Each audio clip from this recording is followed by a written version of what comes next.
Let the story begin. एक गर्म और आरामदायक गांव में, जहां खिलौनों की दुकानें, सैलून और छोटे छोटे रेस्टोरेंट थे, एक हुनरमंद और नेकदिल लड़की अलीज़े रहती थी। उसका एक छोटा सा फूड स्टॉल था, जहां वह स्वादिष्ट खाना बनाती थी। लोग उसकी मीठी मुस्कान और नरम दिल की वजह से उसे बहुत पसंद करते थे, खासकर इसलिए क्योंकि वह गरीबों को हमेशा मुफ्त खाना देती थी।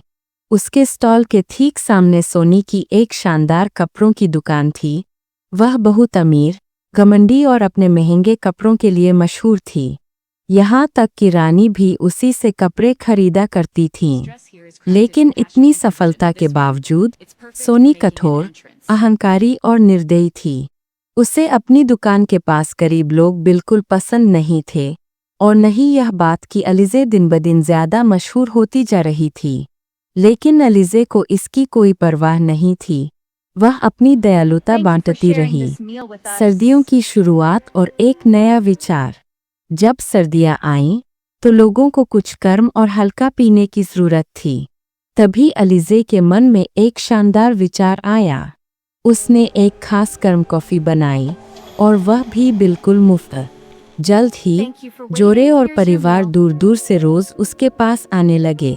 उसकी जादुई कॉफ़ी पूरे गांव में मशहूर हो गई।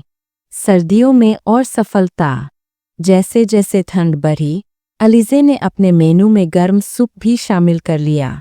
गांव वालों को यह बहुत पसंद आया। उसका छोटा सा स्टॉल हमेशा लोगों से भरा रहता, गर्मजोशी, रोशनी और खुशियों से भरा हुआ। लेकिन यह सब देखकर सोनी जलन और गुस्से से भर गई। सर्दियों में उसके महंगे कपड़े किसी के काम के नहीं थे। उसका कारोबार बिल्कुल ठप हो गया। एक कड़ाके की ठंड में राजा बहुत बीमार पड़ गया। कोई भी डॉक्टर या दवा असर नहीं कर रही थी। लोग रानी से फुसफुसाने लगे, अलीज़े की खास कॉफ़ी पिलाइए, वह सबको गर्माहट और ताकत देती है।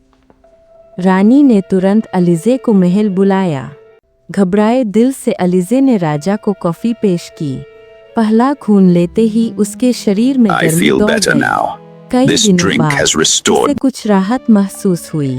उस दिन के बाद राजा ने हर सुबह वही कॉफ़ी मंगवानी शुरू कर दी।